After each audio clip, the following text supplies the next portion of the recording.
Muito boa noite, companheiros, companheiras. Estamos dando início a mais um, eu ia falar domingueira, mais um Diálogo AMSUR, hoje tratando do tema do desmonte, mais um dos desmontes. A gente está numa série de eventos ligando aos vários desmontes que estão sendo provocados no Brasil. Hoje nós vamos tratar do desmonte da Federação Brasileira e da encruzilhada que está criada também para a questão federativa. Nós temos na Federação Brasileira algumas disfuncionalidades que são de muito longa data. A própria Constituição de 88 não equaciona a contento todas as questões federativas, seja no que diz respeito à relação atribuições e financiamento a cada um dos entes federativos nas suas atribuições, seja na articulação entre os entes, que apesar da lei dos consórcios, a adesão aos consórcios enquanto adesão voluntária, a questão do financiamento dos consórcios, enfim. Nós temos várias disfuncionalidades que já vinham sendo criticadas, já vinham sendo enfrentadas. Porém, o pós-golpe de 16, tem levado a um aprofundamento das disfunções federativas. Hoje, a gente tem uma tendência muito forte a uma pressão sobre a federação para que quase a gente se transformando num Estado unitário. Então, para conversar conosco hoje sobre essas questões, nós vamos contar com o Vicente Trevas, que é sociólogo, que foi secretário de Assuntos Federativos no governo Lula, foi também secretário de Relações Internacionais e Federativas na Prefeitura de São Paulo durante o governo Haddad e é atualmente o presidente do Instituto AMSUR. Nós vamos contar com o Jonas Paulo Neres, que é sociólogo, que é ex-secretário de Administração e Planejamento na Prefeitura de Itabuna, na Bahia, é ex-diretor de revitalização de bacias hidrográficas da Codevasf, Companhia de Desenvolvimento do Vale de São Francisco, durante o governo Lula, e coordenador executivo do Conselho de Desenvolvimento Econômico e Social da Bahia, lotado no gabinete do coordenador. Então, antes de darmos início, passando a palavra diretamente ao Vicente, eu queria solicitar a todos que nos assistem pelo YouTube que se inscrevam em nosso canal, que curtam o canal, porque isto amplifica, aumenta a nossa penetração e, em havendo interesse de sua parte, também cliquem no sininho, porque nós passaremos a avisar com antecedência, então, a todas as atividades que formos realizar. Então, diretamente ao tema, eu vou pedir, então, ao Vicente Trevas que faça as suas considerações iniciais. Vicente, com você. Obrigado, Granado. Muito boa noite a todas e todos. Hoje, o objeto da nossa reflexão é justamente sobre a Federação Brasileira na dinâmica daquilo que foi anunciado como o seu desmonte, e a encruzilhada que esse desmonte está a conduzindo. E, portanto, eu vou trazer aqui algumas considerações a respeito dessa problemática. Mas eu gostaria de iniciar as minhas considerações relembrando alguns pressupostos assim que dão o contexto, o macro contexto, as macrodeterminações da dinâmica federativa do nosso país.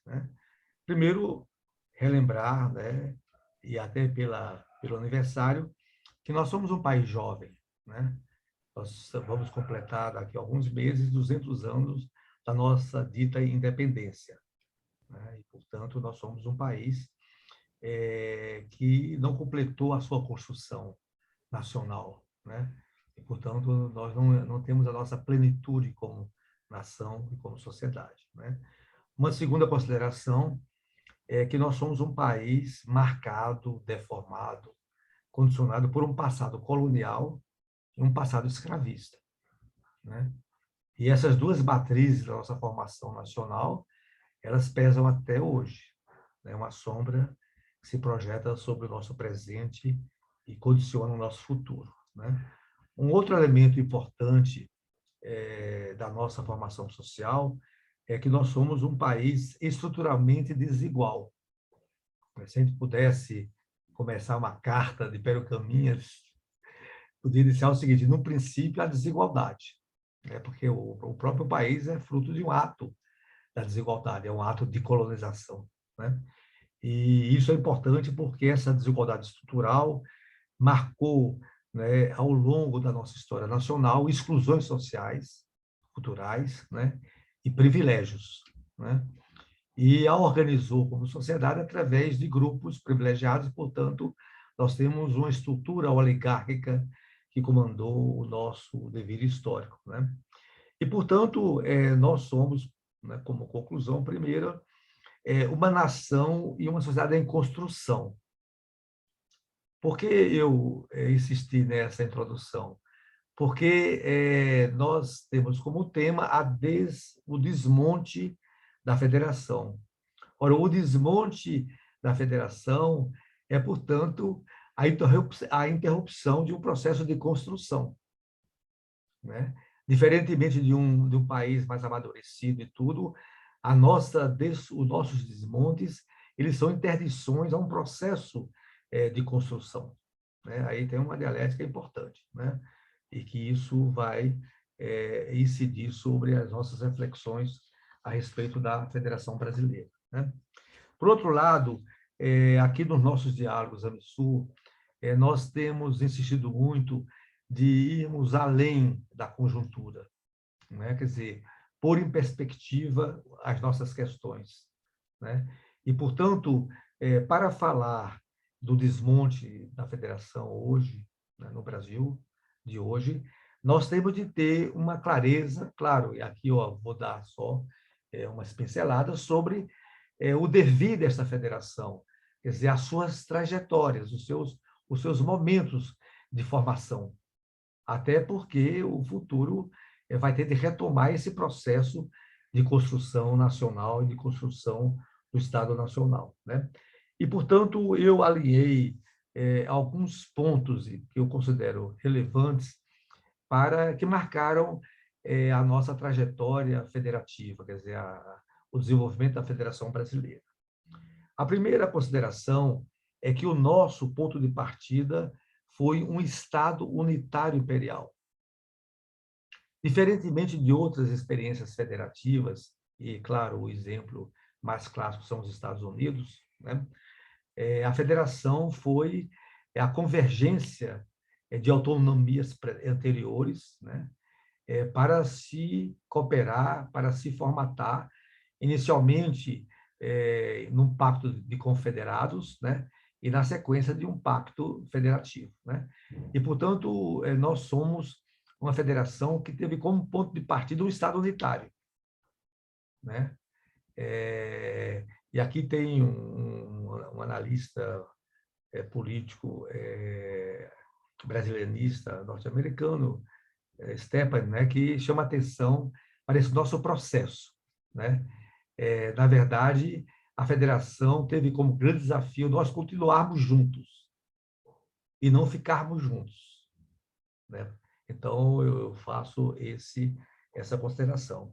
Uma segunda observação é que a nossa primeira formatação federativa, ela adquiriu a forma oligárquica, né? Portanto, uma federação onde a cidadania teve pouca incidência, né? E onde o país, à época, que era um conjunto de economias regionais e pouco articuladas, nós não tínhamos a dinâmica de um mercado interno, nós não tínhamos a dinâmica de um projeto de nação, né? Nós éramos a justaposição tutelada pelo Império, né? De interesses regionais, e, portanto, nós fomos muito marcados, né? Por esse início, né? Por essa federação oligárquica. Isso significou, inclusive, na dinâmica interna da federação, que a federação passou a ser um mecanismo de compensação para uma unidade pouco consistente. Um exemplo prático é que, para compensar, né, as desigualdades regionais, à época, que é uma variável que permanece até hoje, né, a federação foi muito útil, porque, por exemplo, para as oligarquias regionais não protagônicas, né, coadjuvantes, o pacto era que todas as agências federais nos territórios dos não dominantes passava a ser apropriação, se entende, das elites locais, né? E a gente tem toda uma história das agências federais nessas unidades da federação. Era um pacto federativo de que a apropriação política dele seria pelas oligarquias dominantes locais, aí, né? Portanto, marcou ainda um país que não tinha um projeto claro de futuro, né? Evidentemente, essa forma não foi duradoura, ela já não captava mais a dinâmica da sociedade, né?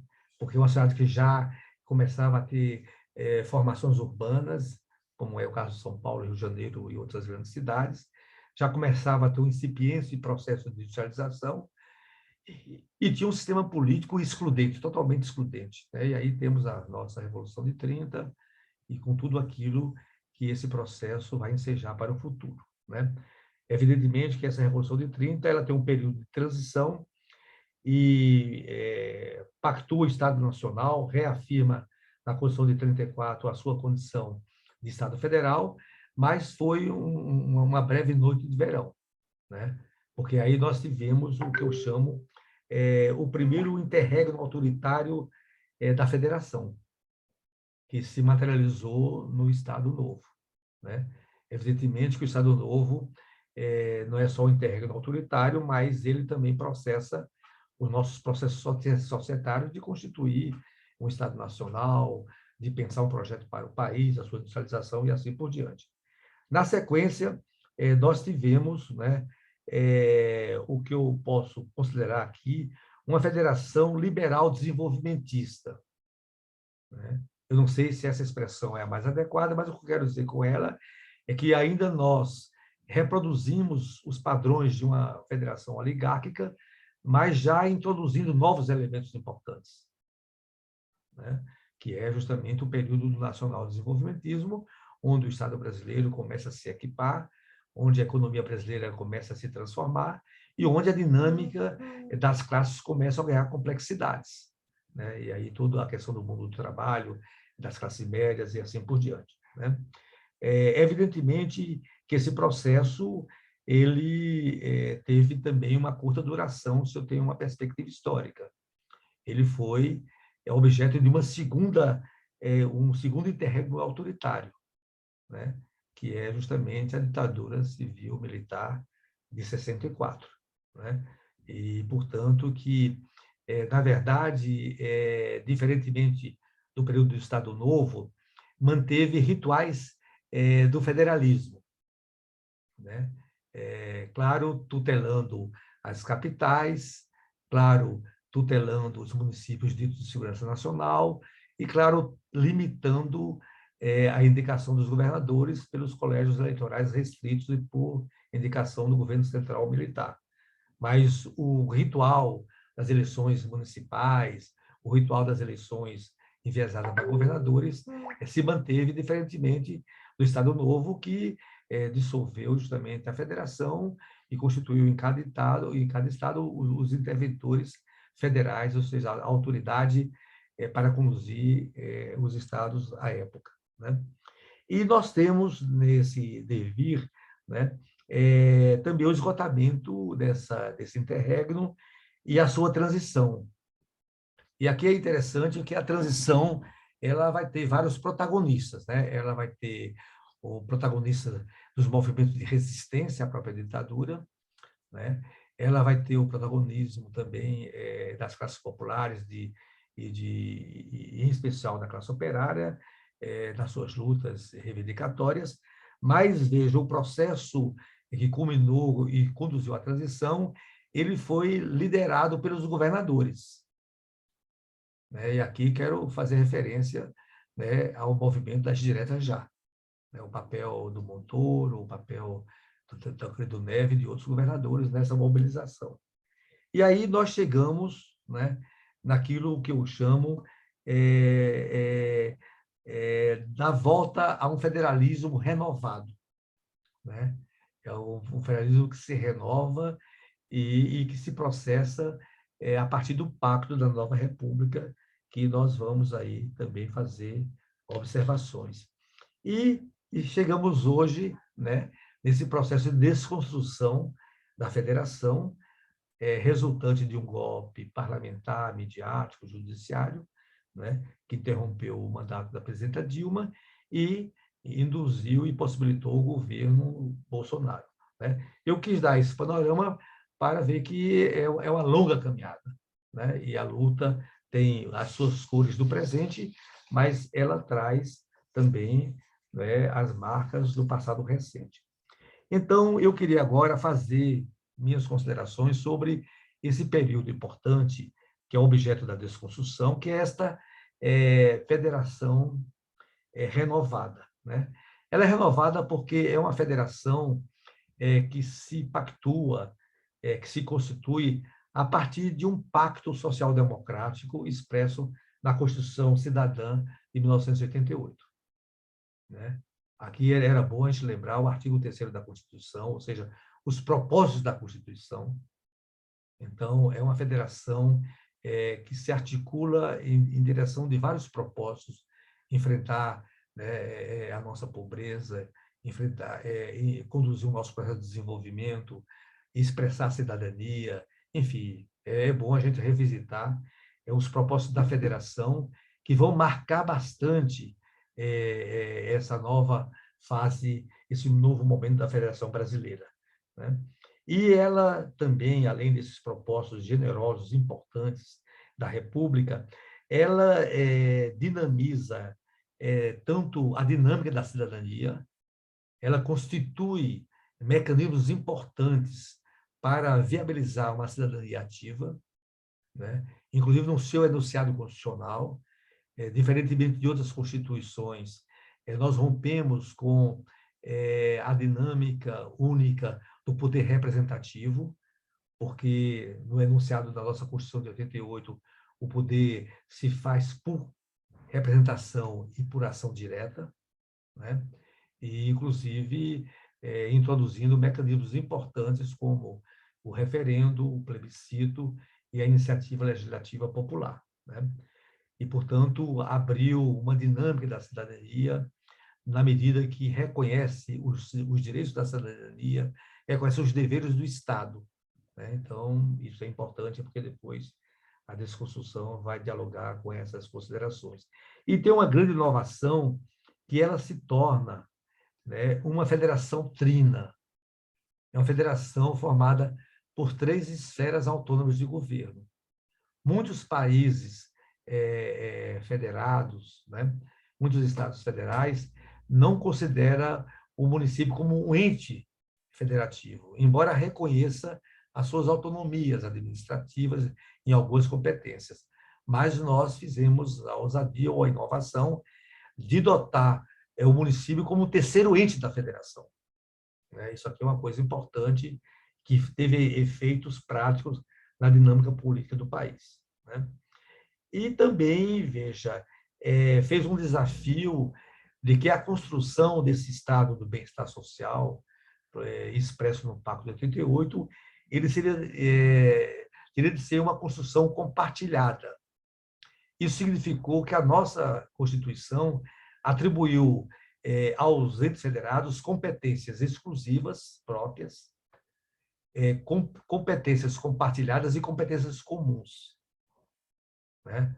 Então, nós temos aí uma dinâmica federativa muito complexa. Por exemplo, o famoso artigo 23, que se refere às competências comuns, uma grande parte deles não está ainda regulamentado. Mas havia essa concepção de um federalismo cooperativo, né? Em vez de ser um federalismo competitivo, mas a ideia, a ênfase na cooperação. Por outro lado, essa federação renovada, ela vai ser condicionada pela história do nosso país. né? Pelas suas características estruturais. E, portanto, é uma federação que se expressa na sua diversidade, e aí nós chamamos as assimetrias federativas. Por exemplo, os municípios, né, perante a Constituição, têm as mesmas competências, né? Mas perante a vida são totalmente diversos, né? E se nós utilizarmos qualquer indicador, nós vamos ter consciência dessa diversidade, mais que a diversidade, dessas assimetrias, né? Se eu pego a população, eu tenho no nosso estado aqui de São Paulo o maior município do país e o menor município do país, São Paulo e Borá, né? Portanto, tudo isso vai dar uma complexidade à dinâmica federativa. Por outro lado, nós somos um país não só marcado pelas desigualdades sociais, mas pelas desigualdades territoriais ou regionais. Então, também isso vai marcar a dinâmica da federação, né? Todos os estados federados têm a mesma competição, as mesmas competências, os mesmos direitos no Pacto da Federação. Mas na dinâmica real, você entende, da Federação Brasileira, do sistema político brasileiro, há uma assimetria também na matéria, né? Portanto, nossas assimetrias e nossas desigualdades alimentam conflitos federativos, né? Então, por exemplo, um conflito recorrente é o conflito pelos termos da apropriação da receita pública. Então, eu que tive muita experiência com o movimento municipalista, como ator e como governante federal, a gente sabe que há uma reivindicação do movimento municipalista a respeito de revisitar a distribuição da receita pública, que hoje eu estou desatualizado, mas os municípios ficam em torno de, não sei se já chegam a 20% da receita pública, né, na distribuição entre as esferas de governo. E, portanto, nós temos também conflitos federativos, né? E conflitos federativos também marcados assim pelo sistema político. Então, por exemplo, recorrente é um conflito forte entre o governador dos estados e os prefeitos das capitais, quando o governo do estado abriga uma formatação política eleitoral e a capital uma outra formatação política eleitoral. Tudo isso são elementos que alimentam os conflitos federativos, né? E, finalmente, também sobre essa federação renovada, essa federação de 88, ela fez um grande esforço para avançar na governança federativa, né? E aí nós tivemos avanços. Claro, a governança federativa, por exemplo, primeiro em torno dos serviços públicos, né? E aqui a Constituição começou bem, porque ela foi muito clara na pactuação federativa sobre a área da saúde. E aí se desenhou um sistema único de saúde, que é uma forma de articular as competências da federação na matéria. E não só uma forma de articular, mas criou-se, e aqui nós estamos com a participação do Bira, que pode depois fazer comentários importantes, né? Porque ele é um militante da causa e do processo histórico vinculado, né, à construção do SUS, né? Mas o SUS significou um sistema, né, decisório, um sistema de divisão do trabalho, um sistema das complementariedades, um sistema de governança e também um sistema de financiamento, né? E, portanto, como as políticas públicas são uma das mediações das relações federativas, nós tivemos, no formato da Constituição de 88, um avanço importante. Evidentemente, esse avanço estava em curso. Uma outra área se inspirou justamente na formatação do SUS, que foi o SUAS, que até o secretário certamente vai comentar, né? E, evidentemente, em outras políticas, nós não tivemos essa formatação estrutural, mas tentando fazer pactuações em torno de programas governamentais em outras áreas, né? A educação tinha também um pacto, não chegou até a sofisticação, a complexidade do SUS e das suas, mas teve um grande avanço, e as outras políticas foram mais tênues na pactuação estrutural federativa. Mas, de toda maneira, nós fizemos avanços. E temos alguns recuos e algumas contradições. Recuos na questão da governança territorial. E, claro, aqui tem sempre exceções. E o mais forte recuo da governança territorial se refere às regiões metropolitanas. Nós sabemos que as regiões metropolitanas, como agenda do espaço brasileiro, se formatou nos anos 70, ainda sob a ditadura militar, mas tinha na agenda uma presença do governo federal. Com o Pacto de 88, a questão metropolitana passou a ter como protagonistas os estados federados e como coadjuvante os municípios, e a União Federal ficou de fora dessa governança federativa. E, dado as características do sistema político, que eu até mencionei anteriormente, se avançou muito pouco na retomada de uma gestão pública das regiões metropolitanas, na estruturação de sua governança, e hoje nós temos um avanço cartorial, e uma pouca efetividade numa real governança. Em territórios cada vez mais se conurbam e têm o seu cotidiano compartilhado, na mobilidade, na moradia, no consumo, no emprego, enfim, na segurança e assim por diante. Então, essa é uma complexidade. Claro que houve assim alguns avanços, recentemente, não recentemente, mas há algum tempo já, o marco regulatório das regiões metropolitanas, até uma homenagem aqui ao nosso querido companheiro, deputado federal já falecido, Zezé Ribeiro, que conduziu justamente o Estatuto da Metrópole. Esse Estatuto da Metrópole até hoje não ganhou corpo,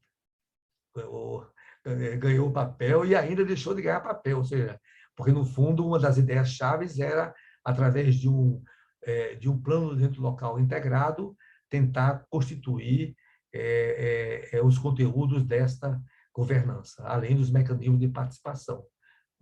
De toda maneira, essa é uma questão que nós vamos ter de enfrentar no curto prazo. E, finalmente, nós temos aí, nessa federação inovadora, uma grande contradição, um grande vazio, que é o tema do financiamento do Estado, que se expressa, no caso da Federação Brasileira, sobre o regime tributário, sobre o sistema tributário. E, portanto, aqui não houve maioria federativa, não houve consensos federativos para conduzir qualquer reforma, se entende, tributária, para viabilizar as reformas tributárias. E aí havia um jogo da soma zero, quer dizer, e, claro, houve algumas mudanças de onde cobrar o ISS, isso aqui até no governo Lula nós resolvemos, porque antes era na sede da empresa prestadora e não onde ela prestava serviços. Aí, por exemplo, eu estou vendo aqui o Paulo, por exemplo, as grandes empresas de segurança patrimonial da região metropolitana do Recife tinha sede em Olinda, mas só que prestavam 90% do seu serviço em Recife.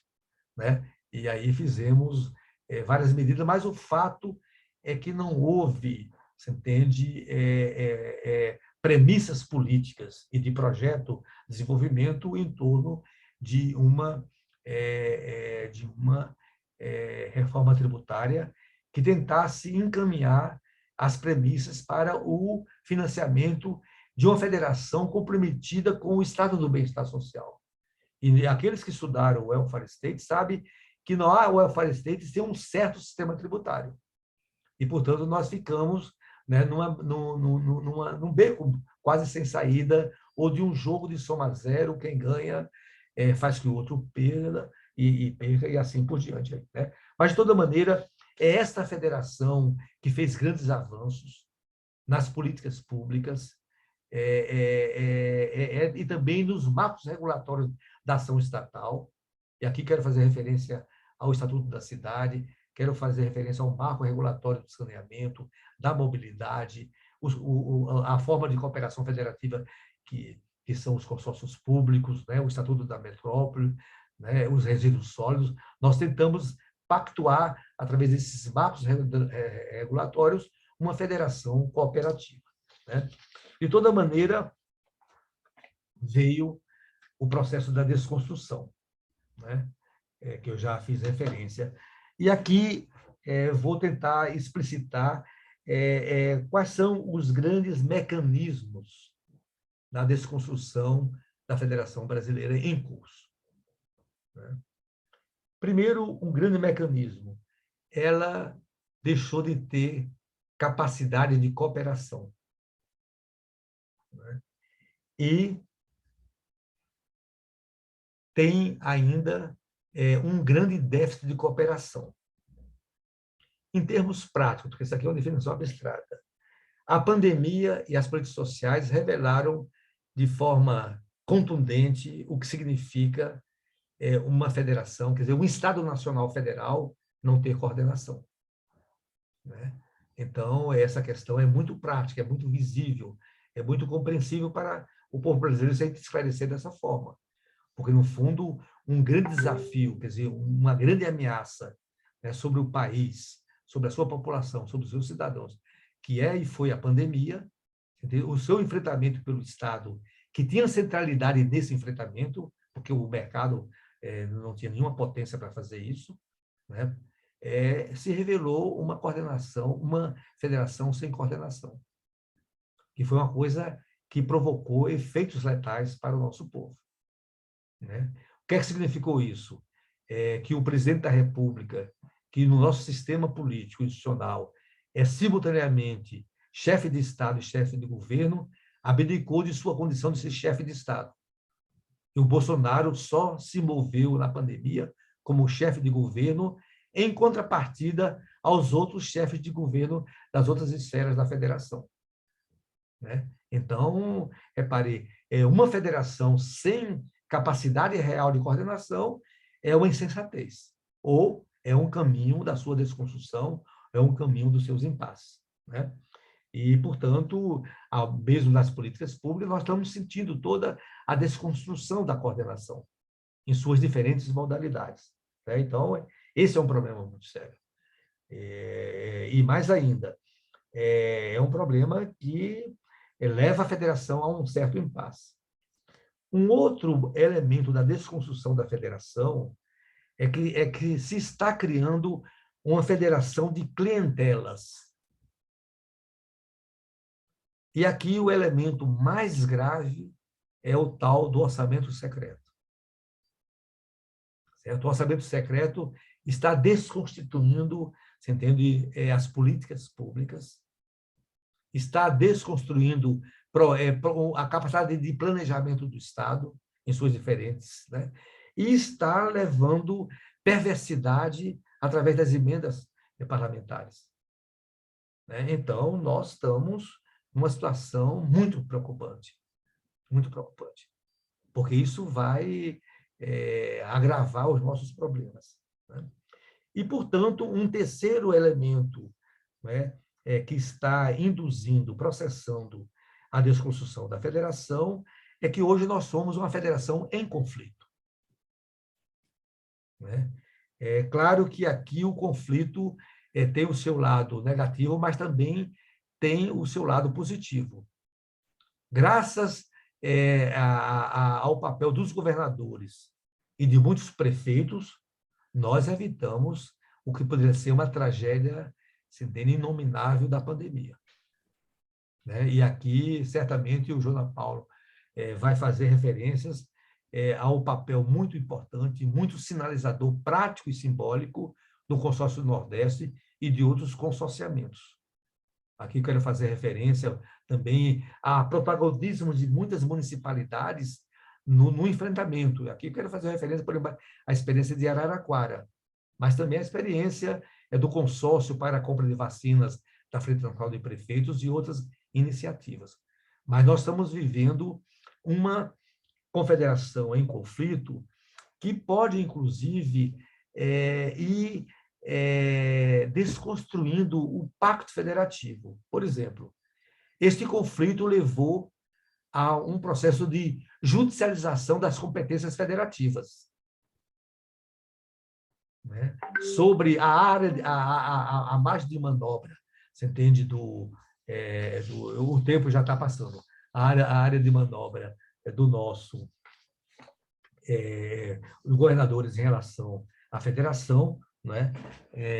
Isso teve de ter uma decisão judicial, né? E para finalizar mesmo, e aí a própria judicialização já é um aprofundamento da desconstrução, né? Porque vai levar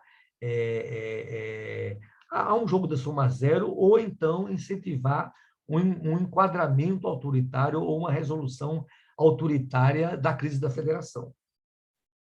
Mas, por outro lado, o impasse hoje, a federação na encruzilhada, pode ser também uma oportunidade de nós fazermos um adornamento, uma atualização do Pacto Federativo, né? E a vida está exigindo essa atualização, que pode se expressar, primeiro, numa concertação federativa para o enfrentamento das crises social, econômica e política em curso.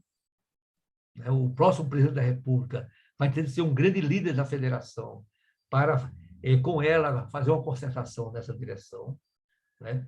Nós temos de reafirmar a agenda federativa, e, portanto, compartilhada, de enfrentar as desigualdades sociais, regionais e a pobreza, e nós temos de retomar um projeto de desenvolvimento, né? Então, com essas considerações, eu já passei do meu tempo e estaria à disposição para, no debate, aprofundar outras indagações. Muito obrigado. Muito obrigado, Vicente. Eu vou pedir, então, para o Jonas fazer sua...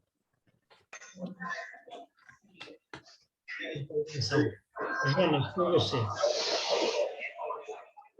Bom, boa noite, Bernardo. Boa noite, Trevas. Boa noite a todos e todas. Eu estou aqui numa atividade com o PT, com o governador do Estado, na cidade de Santa Maria da Vitória. Estou aqui no hotel e estou aproveitando para participar, dado que eu estou com uma folgazinha na agenda aqui em relação à responsabilidade direta minha com esse processo aqui. O que eu queria trazer, eu acho que ouvi atentamente o Trevas, e, logicamente, é inegável o grau de deterioração das relações institucionais, particularmente da União com os entes subnacionais, os municípios e estados, né? Como desmonte das políticas públicas, dos programas que eram marca da ação do nosso governo. Nós conseguimos recuperar e resgatar e, inclusive, acenar para a recuperação do planejamento de longo prazo, que aconteceu com o PAC, algo importantíssimo, algo marcante na história do nosso legado, essa questão da recuperação do planejamento, né? Porque essa é uma questão essencial para o Estado. A outra coisa que eu acho também importante, que nós sentimos que o desmonte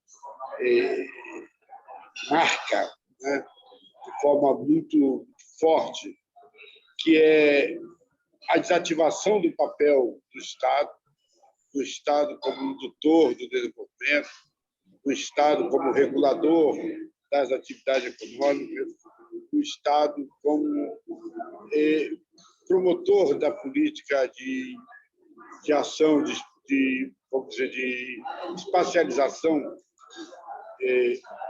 do desenvolvimento e, ao mesmo tempo, como um elemento central na inibição das desigualdades sociais, né? E aí, no caso da espacialização do desenvolvimento, das desigualdades regionais, e de ser um grande provedor de serviços à cidadania. Então, esses elementos estão, de fato, profundamente abalados com a política que se desenvolve desde o golpe, né? E não só, a estabilidade que já se propunha no segundo mandato da Dilma, que era justamente a desestruturação dessas políticas, a ação deliberada da oposição, a ação deliberada dos segmentos que conspiraram de manhã, de tarde, de noite contra o governo da presidenta Dilma, até conseguir o objetivo central, que era o golpe.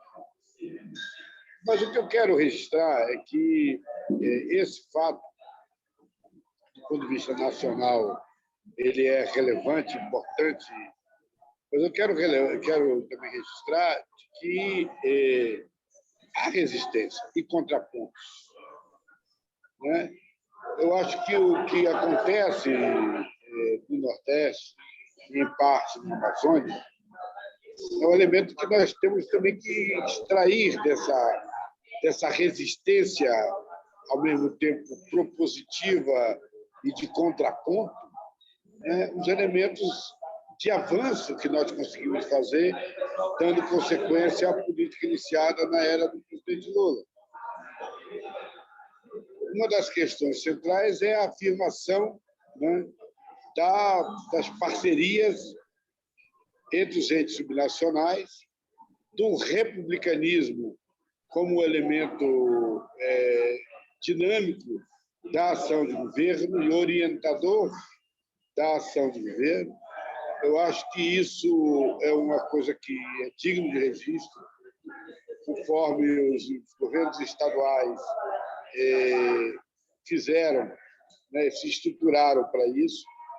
Eu acompanhei desde a nascente o Fórum dos Governadores do Nordeste, o início de uma movimentação que teve como precursor Ricardo Coutinho, governador da Paraíba na época, aglutinando os governadores e buscando pontos em comum de ação e buscando a consolidação de métodos de governança que afirmassem, né, o papel do Estado democrático, e não só, e a busca incessante por um projeto de desenvolvimento que fosse includente e, ao mesmo tempo, sustentável.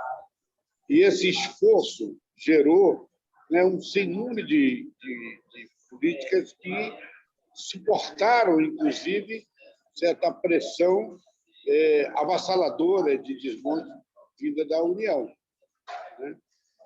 Eu cito como exemplo as políticas, por exemplo, de convivência com o semiárido, as políticas de afirmação da engenharia popular, somente as políticas em relação à sustentabilidade hídrica, portanto, o acesso à água, importantíssimo, né? As ações articuladas do Estado com os municípios, dos órgãos estaduais, das empresas estaduais com os municípios, são coisas importantes, independente da coloração política do partido e do prefeito, né?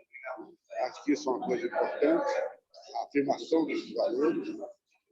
A questão da afirmação também, né, do Prodeb e da educação, né, uma certa um investimento profundo no ensino fundamental, né, e no ensino básico, a retomada do ensino profissional de forma muito incisiva nesses governos, né, e abrangente, que não é nada mais do que a busca da consolidação daquilo que foi o início, a arrancada do governo do presidente Lula.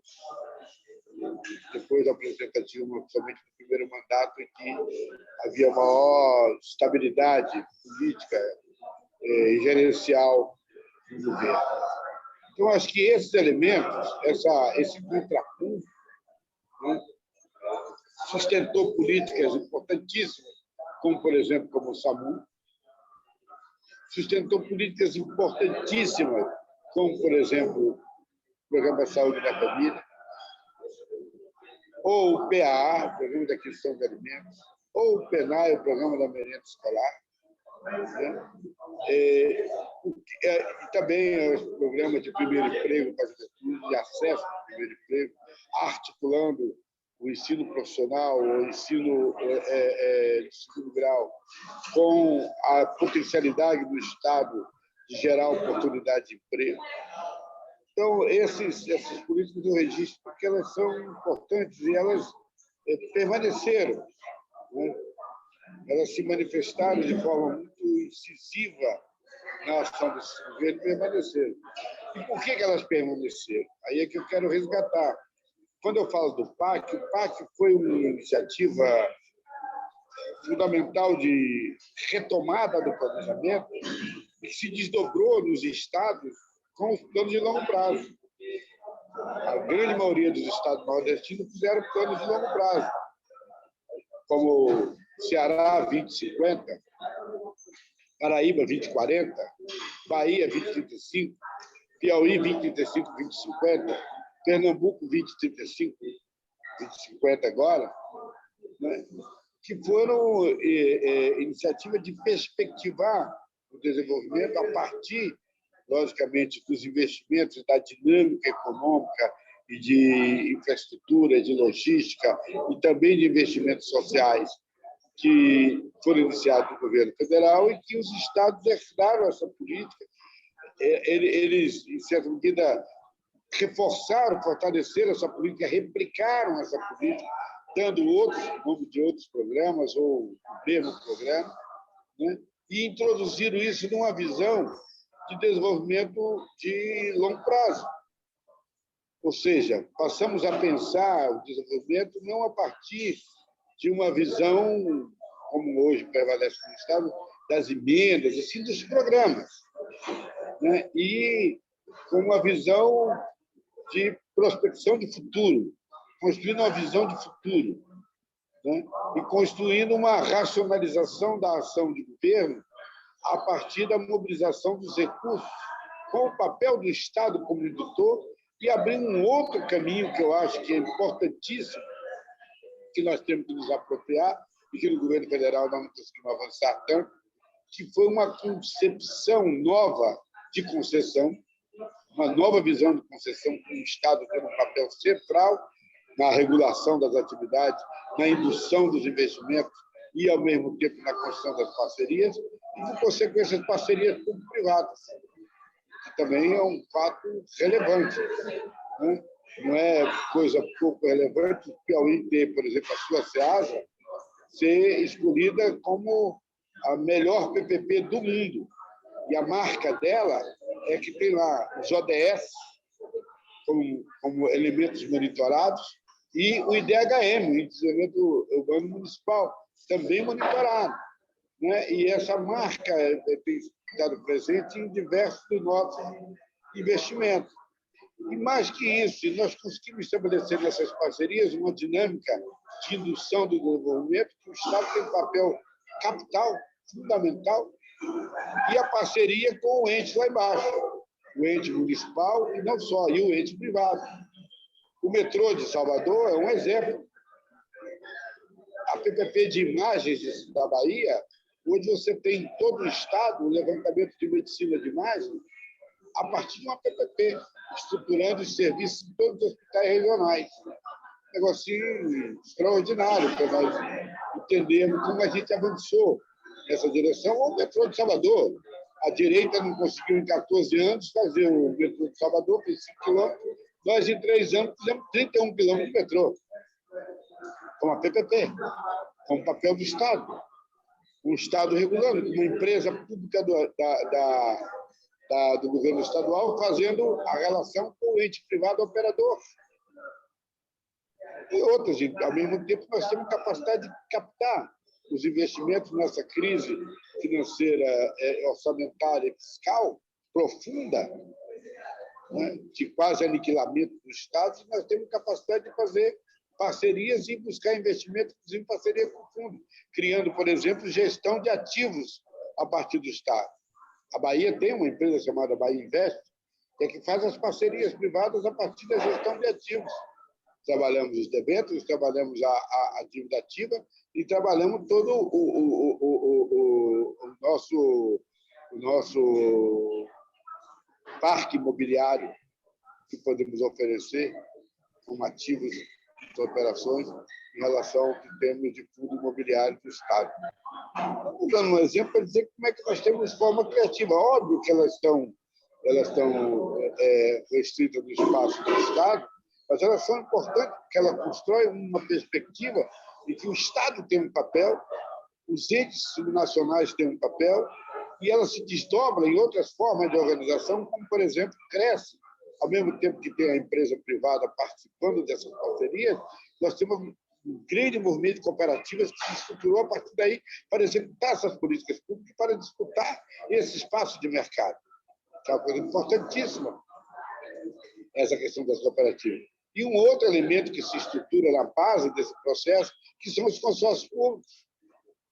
Os consórcios públicos, nós temos tanto os infra de múltiplas utilidades, de múltiplos investimentos, múltiplas finalidades, como os consórcios de saúde, né? E estamos avançando já agora na direção dos resíduos sólidos, né? E estamos avançando também na direção de telecomunicações, né? Ou como nós construímos uma grande rede de comunicação no Nordeste, a partir do consórcio Nordeste entre as rádios e as TVs públicas. Então, são iniciativas que você afirma o papel do Estado, você constrói uma nova governança institucional e você reformula o Estado por dentro do Estado, democratizando e sem perder o caráter fundamental, porque não há como pensar no desenvolvimento sustentável, um desenvolvimento que tenha uma perspectiva igualitária, que tenha perspectiva de desenvolvimento tecnológico, que tenha perspectiva includente, se não tem um papel do Estado, o papel central do Estado democrático, o Estado que faz a interrupção, o Estado que constrói o PPA participativo, como nós construímos, já vamos para o quarto PPA participativo, em que nós auscultamos os territórios. Como nós, o Piauí e o Ceará, trabalhamos aqueles territórios de identidade viraram unidades de planejamento. Nosso Estado, a base de planejamento do Estado da Bahia, do Ceará e do Piauí, são os territórios de identidade, construídos dessa forma. E não só, é você reformulando. Eu estava dizendo na bancada sobre a questão, por exemplo, da política da agricultura familiar. Nós resgatamos a agricultura familiar e nós trabalhamos numa outra perspectiva de prioridade de produção de alimentos e, ao mesmo tempo, de buscar certos alimentos saudáveis. Buscar, cada vez mais, ampliar o espaço da agricultura, da agroecologia e da produção orgânica de alimentos, né, na agricultura familiar. Levá-las isso para o PAA, levar para o PENAI, para que o aluno da escola fundamental ele coma o produto na merenda produzida pelo seu próprio pai, sua própria comunidade. Então, essa perspectiva tem sido a perspectiva vitoriosa que nós estamos implantando. Nós vamos fazer agora uma grande feira em Natal, de todo o Nordeste, trabalhando justamente esses programas que são vitoriosos, exitosos no Nordeste. Vamos fazer em Natal, agora no mês de maio, né? E estamos muito entusiasmados, porque a Câmara Técnica do Consórcio Nordeste, aí eu quero chamar a atenção, o Consórcio Nordeste é um grande exemplo de que você sai dessa linha da competição para entrar na linha da cooperação, da partilha de responsabilidade, né, do esforço comum, né, como nós fizemos na área de segurança pública, e estamos fazendo na área de segurança pública, né, como estamos fazendo na área de educação, estamos fazendo na área de conectividade, né, articulando as ações. Vamos buscar agora entrar na área também do turismo, que é uma área, fazendo uma experiência lá na Rota das Emoções, vamos fazer uma também aqui na Bahia, para fazer um turismo sustentável, turismo que tenha a participação comunitária, tem a dimensão comunitária. O turismo não é apenas fazer resort, é também o artesanato, o pescador, a marisqueira, o barraqueiro, ele tem que ter, na sua concepção, né, o artesão tem que entrar na sua concepção, na sua estratégia de desenvolvimento do turismo, mesmo que seja um turismo de ponta, turismo de caráter internacional, que tenha voos charter, etc. É você ter a inclusão, a visão da inclusão social e econômica como elemento importante, e a diversidade, se resgatar os elementos culturais e a diversidade, e a riqueza que tem as regiões, um desenvolvimento regional que seja includente, que integre, que desenvolva. Então, o consórcio Nordeste tem dado essas lições para nós, como os consórcios multifinalitários também. Né? E eu concluo falando que eu acho que esses elementos nós vamos apropriar, porque eles foram um avanço. Planejamento de médio e de longo prazo, por exemplo, a Bahia, nós estamos trabalhando 4 PPAs. Nós estamos projetando os 4 futuros PPAs e queremos, para o próximo PPA, sair da Bahia 2035 para a Bahia 2050. Começar a pensar com mais de 20 anos lá na frente. Mesmo numa conjuntura difícil como essa, mesmo na conjuntura pós-pandemia. Mas nós temos que saber mobilizar todas as possibilidades de recursos de investimento, construir as parcerias, afirmando sempre, como eu disse, o papel do Estado, o papel central do Estado, não do Estado autoritário, centralizador, mas do Estado que é capaz de construir capilaridade nas atividades econômicas, nos investimentos, na orçamentação das ações, como nós fazemos o orçamento a partir dos territórios, com base territorial. Faz a Bahia, o Piauí, o Ceará, e os outros estados já estão avançando nessa direção. Então, eu queria fazer esse registro, porque eu acho que essa visão da federação, a reconstrução dela, passa também por nós nos apropriarmos das experiências reais. O pontapé inicial que deu o governo do presidente Lula, ele teve consequência. Ele se reproduziu, ele criou cultura, ele criou modo de governar, ele criou governança, né? Ele criou perspectiva de ação, de cooperação entre os entes subnacionais, entre si, e deles, com os municípios com o Estado.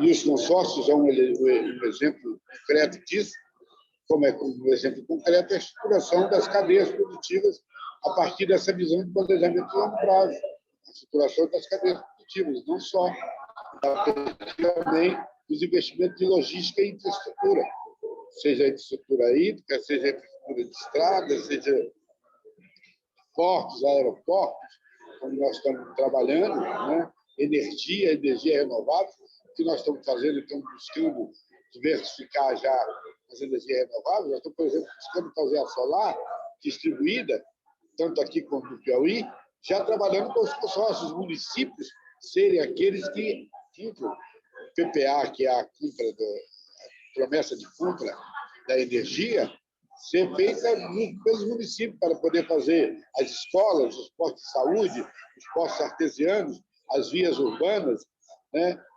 Os espaços públicos de lazer, serem com essa energia renovável numa parceria que o consórcio faz com a iniciativa privada e o Estado. Então, nós estamos trabalhando essa primeira perspectiva, tanto nós como o Piauí, nós estamos fazendo nossos pilotos. E é uma coisa fantástica, do meu ponto de vista, apesar de que nós temos problemas grandes ainda no Nordeste em relação principalmente às grandes linhas de transmissão e a produção de energia. A mesma coisa nós podemos falar da fibra óptica e da conectividade, que também nós estamos buscando essas parcerias, essa construção a partir da ação do Estado ou de parcerias privadas, da ação com os consórcios, para que você possa ter a garantia, né, no caso, aí, a receita necessária, o recebível, como a gente costuma chamar, certo? Para garantir a parceria e garantir os investimentos numa conjuntura de crise e com uma outra visão da relação do Estado com a iniciativa privada. Então, a iniciativa privada é um operador, né? Então, eu acho que isso dentro da visão do planejamento, volto a dizer. Então, eu queria trazer esses elementos, que eu acho que são elementos que nós precisamos trazer para aperfeiçoar a nossa proposta em relação ao Brasil, né? E, ao mesmo tempo, isso tem um desdobramento internacional. Na medida que nós tenhamos o governo federal, obviamente, podemos construir uma perspectiva de multilateralismo nas nossas relações, essas potencialidades do ponto de vista interno aumentam muito, porque você tem capacidade de captar investimentos e direcioná-los numa linha, né, em que você produz riqueza e distribui riqueza, né? Você produz desenvolvimento e distribui. Você produz tecnologia, né, e constrói cultura tecnológica e, ao mesmo tempo, constrói identidade da tecnologia com o território. Então, isso eu só queria completar, acabar dizendo, o papel das universidades. Nós temos trabalhado muito com a rede de universidade para nós buscarmos desenvolver o que nós chamamos do ensino contextualizado. O que é? Você botar os currículos das universidades, a formação, dentro de uma visão de desenvolvimento, dentro de uma visão de demanda regional, né? Tendo um grau de visão endógena também do desenvolvimento, pela capacidade e as potencialidades que as regiões têm, e você evitar a fuga de cérebros. Então, essa coisa é importante para você construir uma visão de país, uma totalidade. Aí é que eu falo um pouco, para me concluir, como o Márcio Costa. Ou seja, nós temos que sair também do modelo São Paulistano, porque temos que partir para outras perspectivas em relação ao desenvolvimento industrial, ao desenvolvimento de serviços, né?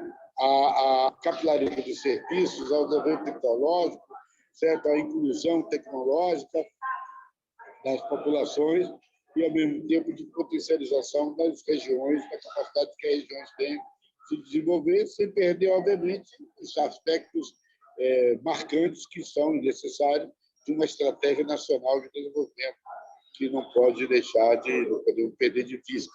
Porque o que eu estou colocando aqui são políticas que dialogam com essa estratégia, né? E elas têm, em alguns aspectos, a função de complementariedade, né?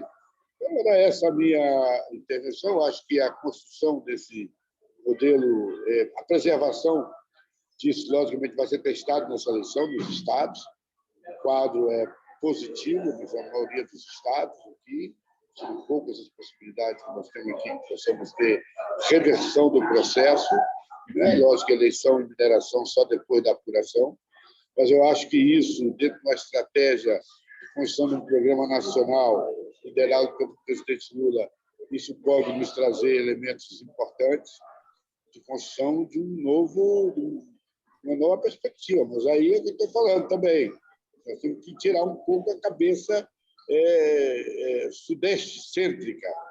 O país não é só, como diz o país, não é só litoral, é muito mais do que essa zona sul, né? Tem gente boa espalhada por esse país que vai fazer desse lugar um bom país. Eu acho que essa compreensão, por exemplo, nos eixos estratégicos de desenvolvimento, nos corredores logísticos, nos eixos de construção de transição energética, etc., é importante que a gente tenha essa visão de país. E essa é a minha contribuição, e acho que, mesmo num quadro de infelicidade grande, mas de perspectiva de esperança que nós temos, eu acho que nós temos que potencializar nossa proposta e beber também das experiências positivas que nós construímos e aprofundamos a partir dos êxitos do governo do presidente Lula e da gestão da presidente. Muito obrigado. Muito obrigado, Jonas Paulo. Eu consulto, mesmo que de improviso, se o Bira não gostaria de falar um pouco sobre o quadro do SUS, né, como política federativa e sofrendo hoje também um processo de desmonte, né, que não se aprofundou pelo papel que o SUS acabou precisando jogar na pandemia. Bira, é muita sacanagem minha ou você pode também fazer uma rápida exposição? Eu não preparei nada, mas talvez alguns comentários aí sobre o que foi falado até agora, né? Eu considero que o SUS é a principal política de Estado estruturante que nós conseguimos fazer no Brasil a partir da Constituição de 88. Ele foi fruto de experiências em municípios e políticas municipais, né, bem-sucedidas, articuladas com o movimento da chamada academia, de departamentos de medicina social e preventiva de muitas faculdades de medicina no país, da existência de um núcleo forte como a Fiocruz, do Rio de Janeiro, e alguns outros institutos, instituições públicas de pesquisa na Amazônia, em Minas Gerais, enfim, vários estados brasileiros, e, obviamente, com uma participação de movimentos populares de saúde, mas houve uma convergência muito grande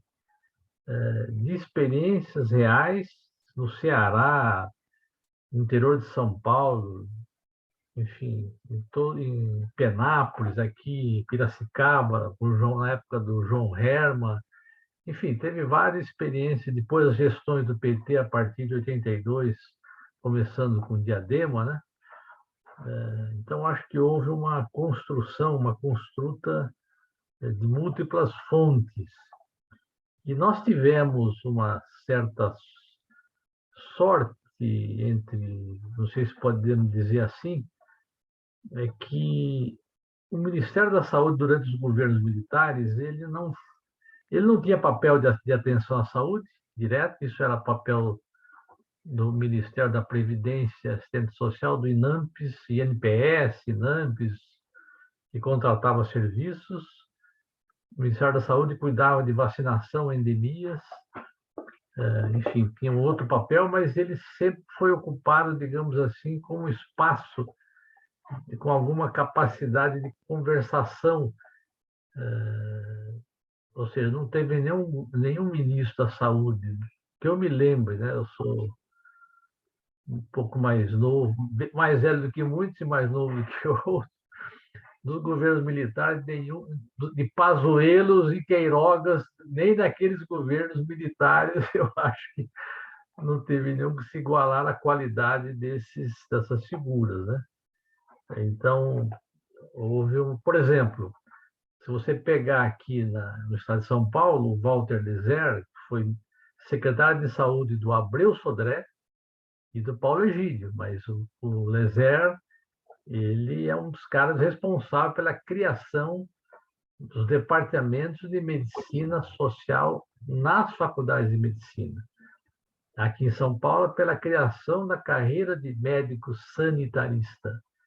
Aqui em São Paulo, pela realização, além da articulação do combate à meningite durante a gestão dele, da questão da água, da organização da carreira de médicos sanitaristas, e fez um curso, encomendou um curso à Faculdade de Saúde Pública, os alunos, estimulou pessoas a fazer esse curso, e essas pessoas todas fizeram um concurso e todas foram contratadas para dirigir, cada uma delas, os centros de saúde do estado de São Paulo inteiro. Era um governo durante a ditadura militar, governo biônico do Paulo Egídio aqui em São Paulo. Primeiro do Sodré, mas notadamente essas ações.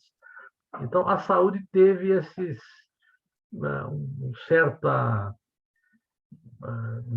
uma certa articulação de pessoas conservadoras no plano da política e que se conversavam, é o caso do Jatene, por exemplo, se conversavam muito no campo da saúde pública em geral.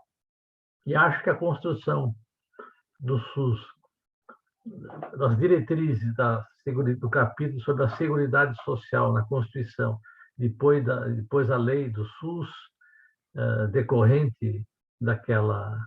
Já no próprio governo Sarney, né, houve a implantação do SUDES, enfim, que depois da Constituição deu lugar ao chamado SUS. De qualquer maneira, eu acho que o problema hoje é que o SUS surge no momento de crise econômica grande no Brasil, num processo de descentralização administrativa, de compartilhamento das ações de saúde e num momento de dinheiro curto. Isso para todas as áreas, mas o SUS surge nessa área. Então, ele tem um grande impacto no primeiro momento nos municípios, porque os municípios tornando-se um ente federativo, Constituição de 88, e a política que regula o SUS de transferência de recursos aos municípios fez, num primeiro momento, aumentar o volume de recursos para os municípios, e eles se aproveitaram e muitos municípios tocaram para frente essas ações inovadoras de afirmar em cada município uma construção de um sistema público de saúde universal. Isso aconteceu notadamente nas gestões, aquela leva de governos do PT eleito em 88, depois nas eleições seguintes, 92, mas foram esses dois momentos marcantes.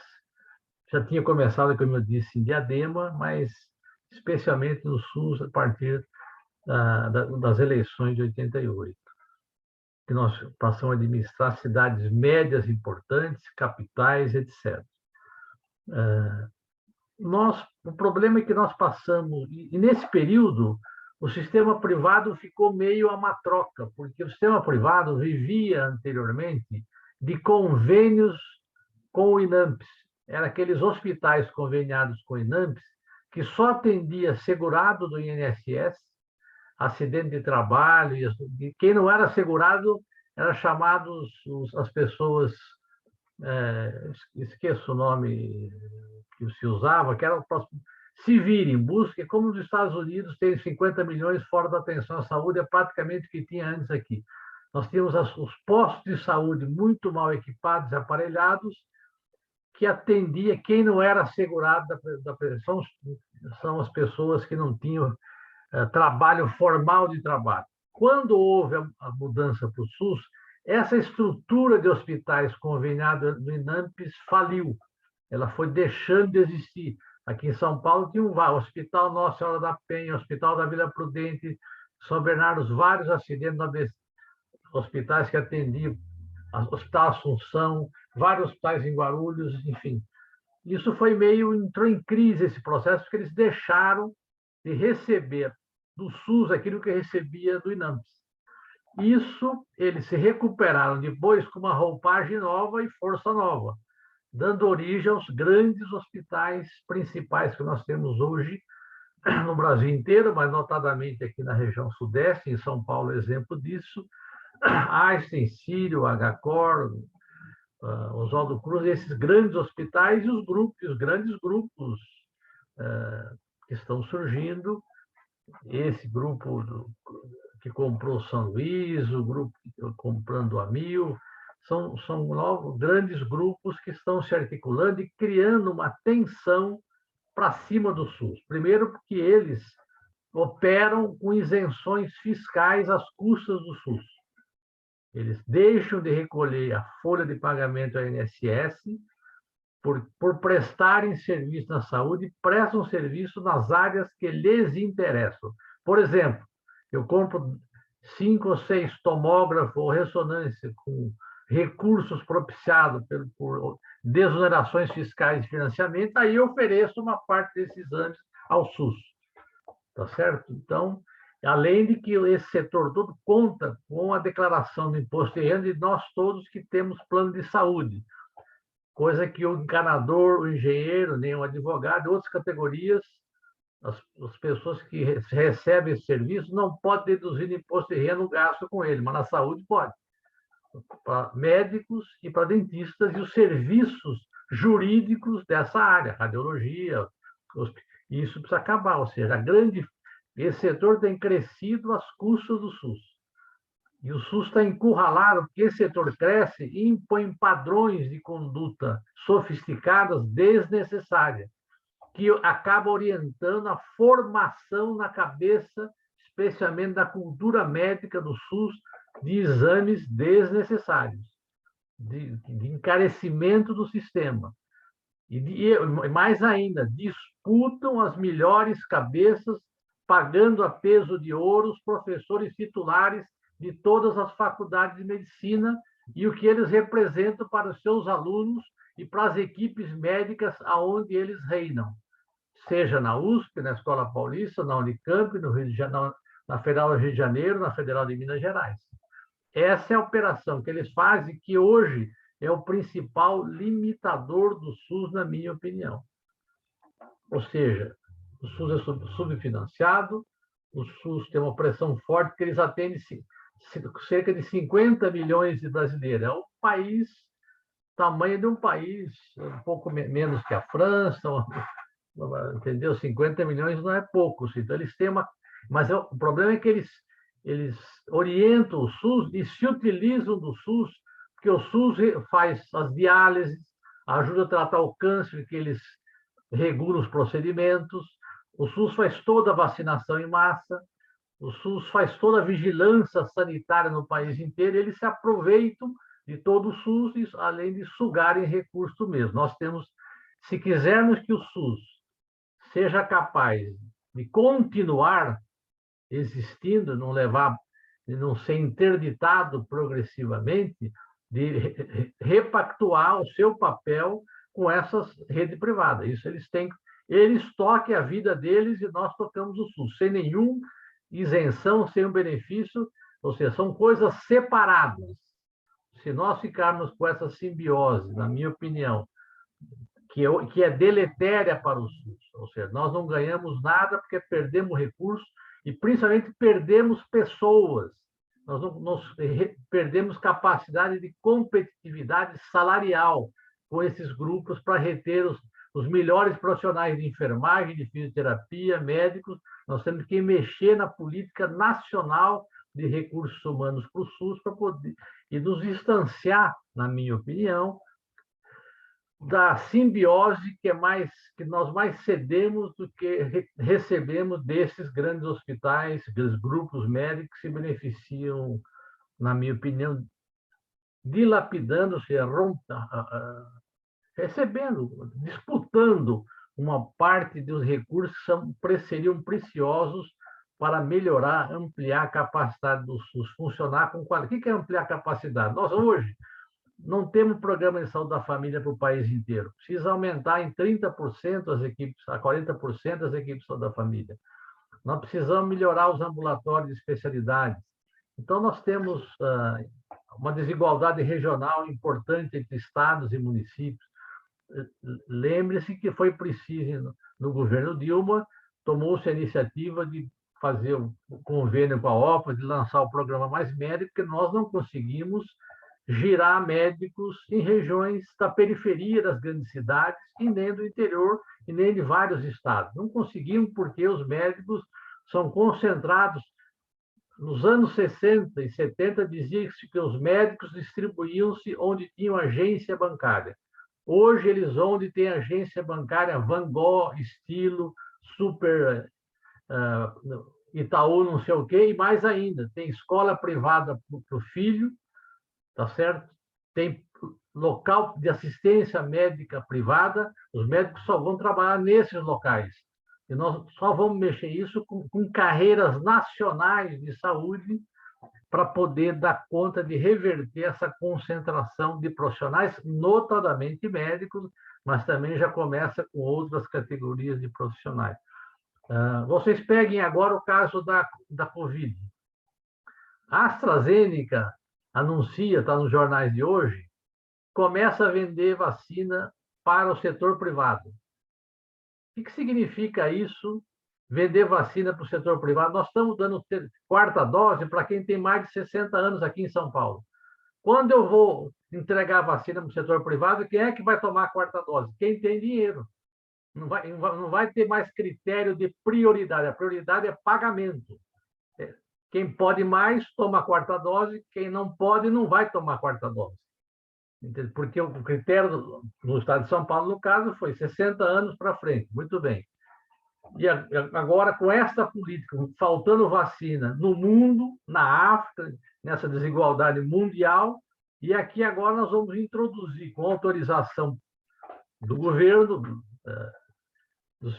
do atual presidente, do Ministério da Saúde, essa política de favorecer os grupos privados a venderem vacina da maneira que bem entenderem, sem as prioridades da Política Nacional de Vacinação. Então, a recuperação do SUS passa por uma nova relação, um fortalecimento dele, com diretrizes claras que o separem dessa simbiose que é negativa. Eu trabalho no hospital público, exclusivamente. Nunca trabalhei em setor privado.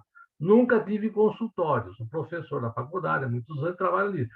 E vejo qual é a pressão que é exercida. Toda a cúpula desses hospitais trabalham, no mínimo, meio período fora.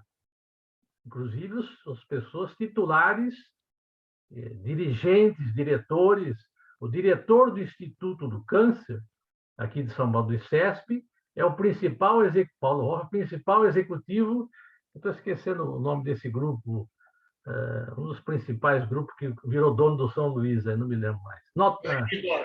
Redditor. Entendeu? Cara, professor titular da Faculdade de Medicina, diretor do Instituto do Câncer, e é o principal executivo da Redditor. Acho que qual é a contribuição que é possível? Você usa o cartaz, o carimbo, para ganhar dinheiro. Essas instituições, claro, as pessoas estão ganhando muito dinheiro, obviamente, né? Então, eu acho que essa é uma das principais problemas que nós devemos enfrentar, na minha opinião, num governo nosso que venha a ganhar as eleições.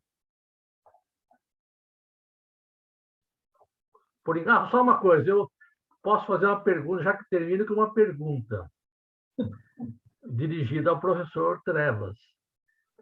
Na época do nosso governo, Trevas, houve um debate sobre a questão das regiões metropolitanas, que a Constituição falou, remeteu aos estados, os estados tocaram no assunto, e aqui em São Paulo se criaram várias regiões metropolitanas, inclusive aqui na Grande São Paulo, Sorocaba, Baixada, Campinas, etc. E isso ficou a matroca até hoje. Acho que nós não cuidamos bem disso, não sei por quais são as razões, quando estivemos no governo. Queria que você, como você trabalhou muito o tema da consorciamento, que você eventualmente comentasse um pouco sobre isso. Obrigado, Bira, muito obrigado mesmo. Eu pergunto se mais alguém quer fazer alguma intervenção.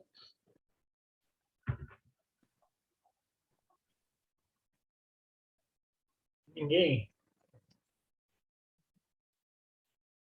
Bom, se ninguém quer fazer nenhuma intervenção, como já estamos há quase uma hora, mais de 1h30 com a atividade, eu vou devolver, então, rapidamente a palavra ao Vicente e ao Jonas. Vicente, com você. Obrigado, Granado. Inicialmente, responder ao Bira, depois eu vou fazer minhas considerações finais, dialogando também com o Jonas, né, e algumas questões aí. Veja, a questão metropolitana, ela tem dificuldade de ser assumida como uma agenda pública, né? Aliás, o nosso instituto ele vem insistindo nesse debate, né? Evidentemente que eu tinha comentado na minha introdução que houve um deslocamento pela ausência do governo federal, né? Num projeto de governança federativa das regiões metropolitanas. Mas o fato é, de um lado, os governadores eles têm dificuldade, claro, com exceções, até o Jonas poderia fazer um relato sobre o caso de Salvador, mas dificuldades de ter uma relação federativa com os municípios. De um modo geral, a postura dos governadores, eles operam na lógica de um Estado unitário em relação aos seus municípios. E, portanto, os municípios não são parceiros em pé de igualdade, os municípios são, no máximo, coadjuvantes ou figurantes das ações estaduais, né? E quando, nas regiões metropolitanas, nós temos um sistema político onde as duas principais forças políticas do Estado, uma se encontra no governo estadual e outra se encontra na própria prefeitura, você tem quase uma paralisação. Por outro lado, os grandes temas das regiões metropolitanas, um deles, por exemplo, da mobilidade, ou do uso do território, o uso e ocupação do solo, estão num processo muito forte de privatizações ou de concessões sem gerenciamento estatal efetivo. Vou dar um exemplo prático. Veja, a partir do Estatuto da Cidade, sancionado pela presidente o Estatuto da Metrópole, sancionado pela presidente Dilma, eu estava à frente, em São Paulo, na cidade de São Paulo, da Secretaria de Relações Internacionais e Federativas. E aí, esse título de secretário de Assuntos Federativos da cidade de São Paulo, eu tinha a função, a competência de articular o nosso governo para participar justamente do processo da governança metropolitana a partir do esforço de produzir o PDUI, o Plano de Desenvolvimento Urbano Integrado, que foi uma exigência e uma indução da Lei Estatutos da Metrópole, né? E nós definimos 3 grandes áreas para começar a estruturar a ação pública, a ação estatal, com participação cidadã na região metropolitana: mobilidade, uso e ocupação do solo e a questão ambiental, incluindo a questão hídrica, a questão das mudanças climáticas na própria região, né? E durante esse período, grandes agências importantes, como o metrô e a Companhia de Transportes Metropolitanos, não fizeram presentes, porque já estavam numa outra perspectiva, né?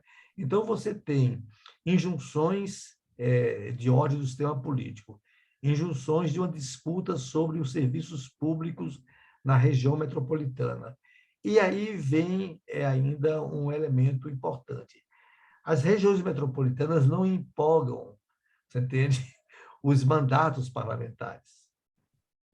Porque, na verdade, a lógica dos colégios eleitorais, ditos eleitorais, é uma lógica municipal ou de um regionalismo disperso, né? Isso significa, por exemplo, que, pelo menos aqui na cidade de São Paulo, mas o Jonas poderia falar também sobre Salvador, nós não temos direções partidárias metropolitanas, só para pegar um tema. Entendeu? Nós temos direção regional, estadual e direções municipais desse território. Pode ter aqui e ali um fórum, mas você não tem uma centralidade política para pensar as políticas públicas e pensar os interesses e os interesses da região metropolitana. Portanto, por exemplo, nas assembleias legislativas, as comissões de assuntos metropolitanos não têm uma vida muito intensa. Ela não traz para o debate público a agenda metropolitana. Então, nós temos, né, essa questão. Mas ainda, mesmo falta uma cultura metropolitana da classe política e dos governantes. Em vários encontros metropolitanos para discutir a questão do PDUI, uma parte das discussões ficava prisioneira da agenda local. Era a agenda do município, não era a agenda metropolitana. E isto significa, inclusive, um distanciamento dos governantes em relação à efetiva região metropolitana.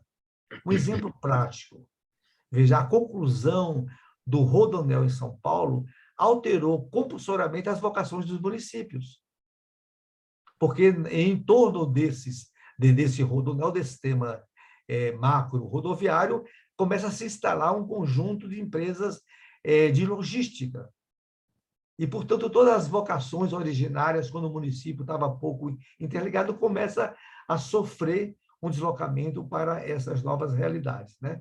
Então, Vilmira, nós aí, e mais ainda, a imprensa, a opinião pública, não é debate público das regiões metropolitanas, entende? Os jornais não têm coluna de região metropolitana, e quando tem, fica a seção de fé-de-vé, coisas secundárias, né? E também a falta de um empenho dos dirigentes. Evidentemente que há sinais de mudança. Eu acompanhei mais a região metropolitana de São Paulo, e aqui nós temos, nesse grande aglomerado de 21 milhões de habitantes, formado por 39 municípios, nós temos uma dinâmica consorcial significativa. Nós temos 5 consórcios que operam as diferentes regionalidades dessa região, dessa aglomeração metropolitana. Mas, de toda maneira, eu diria, viu, Bira, é um problema a ser enfrentado. Quer dizer, há um déficit de pacto, de entendimento, de convergência, inclusive do setor empresarial, do setor sindical e assim por diante, né? Viu, Trevor? A pergunta foi assim: é um tema que devemos abandonar porque é impossível, ou ainda é um tema que nós devemos retomar uma pensada sobre ele se ganharmos eleições, por exemplo. Não, é um tema que temos de retomar com muito vigor, entende? Com muito vigor, né? Porque, veja, o financiamento da própria região, os investimentos federais na própria região, eles não se localizam num processo de governança metropolitana.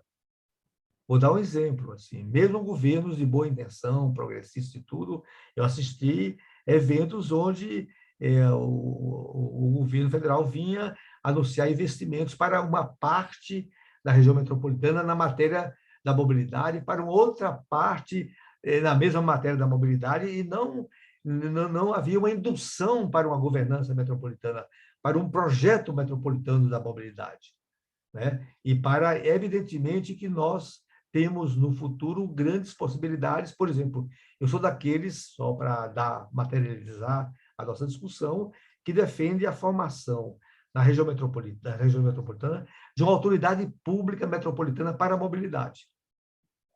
Ou seja, todos os municípios do governo federal na matéria, por delegação, daria a essa autoridade a competência na mobilidade, a competência para fazer a gestão, a regulamentação, estruturar a operação e assim por diante. Agora, isso significa uma nova cultura federalista, significa um projeto de país, um projeto, né, de sociedade, e aí nós temos grandes dificuldades aí, né? Mas, para finalizar aqui... Permite, antes de finalizar, Vicente, só uma pequena observação ainda em cima da questão metropolitana, aproveitando a deixa do Bira. Neste momento, tramita na Assembleia Legislativa um projeto de lei complementar, que é o projeto de lei complementar número 34, que praticamente reestrutura toda a estrutura organizativa do Estado de São Paulo, né? Pegando os 645 municípios do Estado e os aglomerando em alguma forma de definição. São 3 as definições. Região metropolitana, várias delas artificiais, não são regiões metropolitanas, apesar do nome, apesar de terem ganho esse estatuto, né, legalmente, vide o Vale do Paraíba, certo? Não dá para pegar desde Monteiro Lobato até a ilha, até o litoral norte paulista, dizer que tudo isso é uma região metropolitana. Não é, né? Mas, afora regiões metropolitanas, se tem a figura do agregado municipal, da aglomeração urbana e a da região de governo. Se somarmos essas 3 figuras dentro do Estado de São Paulo, nessa lei complementar número 34, nós temos todos os 645 municípios. Isso, inclusive, na verdade, acaba retirando conceito, né, para essa história das regiões metropolitanas, pelo menos aglomerados urbanos. Você está transformando tudo em aglomerado urbano, com toda a zona rural dentro de aglomerado urbano. É uma loucura total, certo? Isso precisa ser enfrentado no futuro governo, tanto estadual quanto nacional. Desculpa, Vicente, mas... Não, é isso. Não, e veja, para fazer minhas conclusões, né, eu queria insistir nas 3 grandes variáveis da desconstrução da federação, né? A primeira variável, eu falei, uma federação sem coordenação, né? E aqui, o que quer dizer uma federação sem coordenação? É uma federação sem planejamento, sem grandes projetos estruturantes, entende? Então, e além, veja, de uma gestão minimamente compartilhada. Quer dizer, nós estamos no fundo do poço, né? A pandemia trouxe isso assim ao extremo, né? Quando eu falei, esse então é o primeiro grande processo da discussão da nossa federação. Um segundo processo que eu fiz menção através do que eu chamei uma federação de clientelas, né, dando como exemplo o orçamento secreto. Mas o que é que significa isso? Na minha visão, significa tentar reoligarquizar a federação. Entende? Eu falei que a nossa primeira versão, você entende, foi uma federação oligárquica, né? E nós estamos tentando voltar, você entende, a tentar ser uma federação das oligarquias, né? E, portanto, vamos supor, nós estamos diante não só de processos de desconstrução, mas de processos regressivos, que é muito mais grave. A desconstrução é grave, mas a regressão é pior ainda, né? Então, eu quero chamar a atenção, né? E quando eu falei uma federação em conflito, o conflito tem também e é parceiro da cooperação, né? A nossa federação entrou em conflito, mas o conflito induziu muito a cooperação. E todo o relato do Jonas sobre o consórcio Nordeste, né, sobre o papel também dos municípios, isso é contemporâneo. Então, há uma dialética entre a conflitualidade e a cooperação, né? E foi o conflito que levou a cooperação, e espero que a confederação possa reduzir os conflitos. Então, aí um movimento muito importante, né? Finalmente, né, eu até queria comentar com um evento, você entende, recente. Na semana passada, se produziu mais um evento anual do municipalismo brasileiro, que são as marchas dos prefeitos da Brasília, né? E, inclusive, eu assisti enfim, pelo YouTube, né, a sessão de abertura, né? E aqui eu vejo que, para repactuar a federação a partir, né, espero, do próximo ano, nós temos não só repactuar na dinâmica de reconstruí-la, mas na dinâmica de transformar, né? Então, a dialética da reconstrução, se não tiver junto a transformação, você entende, fica um ciclo incompleto. O que é que eu quero dizer isso concretamente? Repare, eu participei de N marchas e, mais uma vez, o nosso presidente da CNM, um amigo, um parceiro que nós conhecemos, Paulo Zwickowski, ele bate na tecla da questão de compartilhar a receita de forma diferente, a receita pública de forma diferente, né? É claro que ele fez menção indireta à reforma tributária, mas, veja, se nós não entendermos que não a centralidade é um novo padrão de financiamento do Estado. Essa é a centralidade. Porque, senão, a gente vai disputar, você entende, a escassez. Quer dizer, nós não podemos retomar um pacto federativo desenvolvimentista ligado à consolidação do Estado do bem-estar social sem resolver esse nó górdio do financiamento do Estado. E aí passa pela questão, dentre outros, da reforma tributária, né? Então, evidentemente, eu acho que o relato do Jonas é importante, é que a federação, através dos seus atores, ela possui ativos para essa repactuação. Então, essa repactuação não é um sonho, você entende, impreciso. Nós já temos as premissas, né, para fazer a tal repactuação, mas o grande nó górdio a ser enfrentado, desatado no curto prazo, é trazer a chefia do Estado brasileiro e o governo federal para um papel virtuoso e um papel indutor, porque, veja, nós somos um Estado federal, mas que significa, simultaneamente, um Estado baseado numa aliança orgânica e no princípio da autonomia. Então, nós não podemos ir para uma lógica autárquica dos entes federados, que é insustentável, né? Então, com essas considerações, agradeço a oportunidade e espero que possamos ajudar, né, e transformar o futuro do nosso país no médio e no curto prazo. Muito obrigado. Muito obrigado, Vicente. Então, para fazer também as considerações finais, o Jonas. Jonas, com você. Eu vou dar um pitaco aqui da questão metropolitana, até porque é importante a fala do Vicente, e nós temos uma situação extremamente singular na Bahia. Primeiro é que nós temos sempre o governo, nossos opositores, nós governando o Estado, e nossos opositores governando a capital.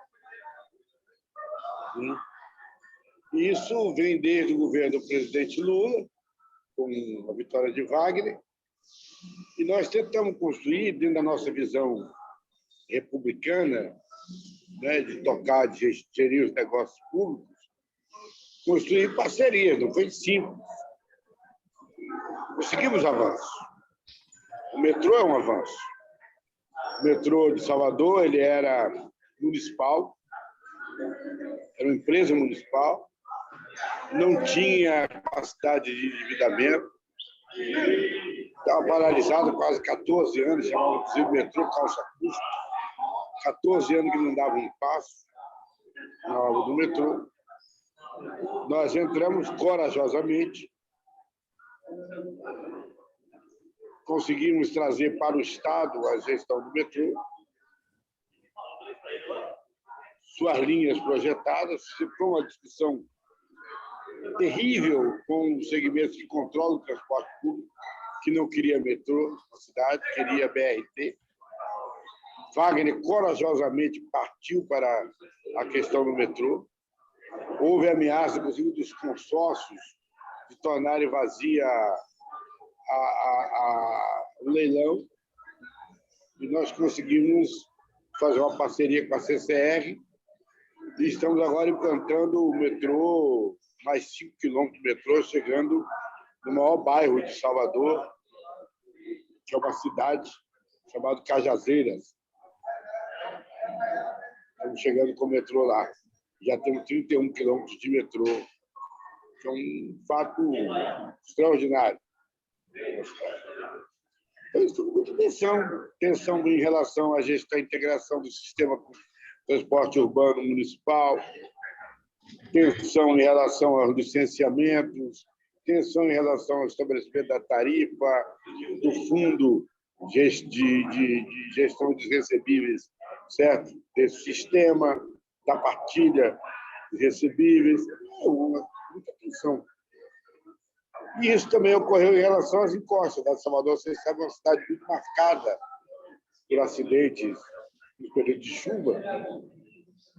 Também que entramos nós e o município, fazendo obras desde o governo da Dilma, de uma forma intensa, as obras das encostas de Salvador. Muito, muito, muito. Para chegarmos a uma pactuação, não foi fácil, mesmo com o nosso Ministério da Cidade, à época. Conseguimos. Né? Agora, é uma questão que é objetiva. Por exemplo, em relação aos consórcios, Salvador se recusa. Não é só Salvador. As grandes cidades, por exemplo, Taboão e Ilhéus, entraram agora. Se recusam a participar dos consórcios, justamente porque entendem que tem uma solvência, vamos dizer assim, própria, para fazer os investimentos que não precisam fazer a partilha, né, de responsabilidade, de investimentos, de recursos e de serviços. Isso é verdade, não é simples chegarmos a essa compreensão. Taboão e Ilhéus entraram agora por causa do lixo. Não fosse o resíduo sólido, eles não teriam entrado no consórcio. Recusavam entrar porque sabiam que tinham capacidade autônoma de tocar, sem qualquer partilha. Mas eu acho que essa coisa, por exemplo, nós na Bahia, tentamos com o PDI, estamos tentando fazer um planejamento com uma visão territorial metropolitana. A região metropolitana é um território, né? E agora, com um grande investimento que vai ocorrer, que vai impactar fortemente a região, que é a ponte Salvador-Itaparica. Então, não é simples, de fato não é simples. Não é simples, muito delicado, muito difícil, complexo. Né? Agora, a política de disputa entre nós, por exemplo, o DEM, nessa questão de Salvador e do Estado, ela existe, mas assim aí a população até gosta. Diz o seguinte: que bom é ter governo de partido diferente, porque é todos os dois disputando e investindo, cada um fazendo. E o governo municipal, inteligentemente, sempre fez os investimentos complementares. Né? Sempre fez investimentos complementares. E aí, em certa medida, disputava até a paternidade das obras, na medida que faziam investimentos complementares às grandes intervenções estruturantes, como, por exemplo, as avenidas que nós estamos fazendo, ligando a orla oceânica à orla da Bahia, que são avenidas estruturantes que impactam profundamente no trânsito, também no fluxo de trânsito, também nos viadutos que nós fizemos, né? E túneis, né? Uma coisa assim, e alguma parceria com o governo municipal, mas sempre tensionado, não parceria. Agora, eu queria só registrar, que eu não falei, né? Quando se falou do SUS, primeiro o consórcio Nordeste, o papel que nós tivemos os estados nordestinos na questão da pandemia, e o consórcio, o comitê científico, tem um papel extraordinário de dirigir o país, né? Muito importante aqui, a do consórcio Nordeste, comitê científico. E outra coisa que eu queria colocar, porque tem alguns gargalos, só para concluir, que os consórcios têm nos ajudado muito. Por exemplo, um deles é o licenciamento ambiental. Nós criamos um GAC, um sistema de gestão ambiental compartilhada, e que é incrível. Nós licenciamos atividades do município dentro do território, dentro do consórcio, com uma facilidade muito maior. Por exemplo, agora nós estamos fazendo obras até de algum impacto, certo, dentro dos territórios, por exemplo, na área de energia solar, estamos fazendo com licenciamento local, um negócio assim legal, muito, muito massa. E a outra interessante também é a certificação dos produtos de alimentos. Nós também estamos conseguindo fazer por via dos municípios, dos territórios dos consórcios, que é legal porque está possibilitando você, por exemplo, verticalizar efetivamente a produção de mel, por exemplo, de leite, né, de carnes, de cervejas, que nós estamos fazendo todos por via do SIM, por via dos consórcios, com licenciamento, com a certificação, né, da produção agroindustrial. Negócio interessante que eu queria só registrar como dois dados importantes, que destravou coisa pra caramba em relação... E a outra é a gestão da malha viária, né, que feita pelos consórcios. O Estado abriu mão de fazer a gestão das suas estradas, já delegando aos consórcios. O Estado só faz os investimentos mais estruturantes, mas a grande parte dos investimentos e da manutenção é feita pelos consórcios. Uma coisa muito importante de partilha dos municípios, até quem cuida mais das estradas estaduais são os municípios, que têm interesse. Os consórcios cuidam dela e nós fazemos investimentos. E todo o maquinário é da propriedade dos consórcios, passado pelo Estado, seja nos recursos federais, seja dos recursos de emenda, seja de recursos do próprio Estado. É um negócio interessante que eu queria só registrar, para falar justamente sobre essa questão da partilha, né? da relação entre os entes federativos de uma forma de cooperação, né? Lógico que isso tem tensão, lógico que isso tem alguma dificuldade, mas é um passo importante que eu acho que nós temos que começar a dimensionar essas experiências no plano nacional, porque nós vamos precisar muito inovar, né? E nos renovar, inovar, nos reinventar para voltarmos a dirigir o Brasil na crise que certamente nós iremos receber esse país, né? Com esse desmonte não só do Pacto Federativo, mas desmonte do aparelho do Estado, das políticas públicas, que dará para nós muito trabalho. E acho que a gente tem, nas nossas experiências, possibilidade de contribuir para a saída e vamos dizer, vencer esses gargalos que colocaram. Eu queria agradecer a oportunidade de aprender aqui com vocês. Estou aqui ligado, deixei de participar de uma reunião do Estado aqui, que estou ligado, que acho esse debate importante. Eu agradeço muito, certo, a possibilidade de ter participado com vocês, a você, Granada, a você, Trevas. E esse negócio do SUS é um negócio realmente extraordinário, né? E as políticas do SUS, nós temos também tentado dar uma dinâmica nelas a partir dos consórcios e da ação do Estado. Eu acho também que potencializa muito essa coisa extraordinária que é o SUS. Muito obrigado. Muito obrigado, Jonas. Muito obrigado, Vicente. Este foi um debate bastante importante, novamente. Eu quero agradecer a participação de todos e todas. Quero agradecer também a participação do Bira, né, mesmo que de improviso, fez uma fala bastante importante sobre o rebatimento da crise da federação em uma política importante, que é a saúde, no caso do SUS. Então, nos vemos novamente na próxima segunda-feira. Um forte abraço a todos e muito boa noite.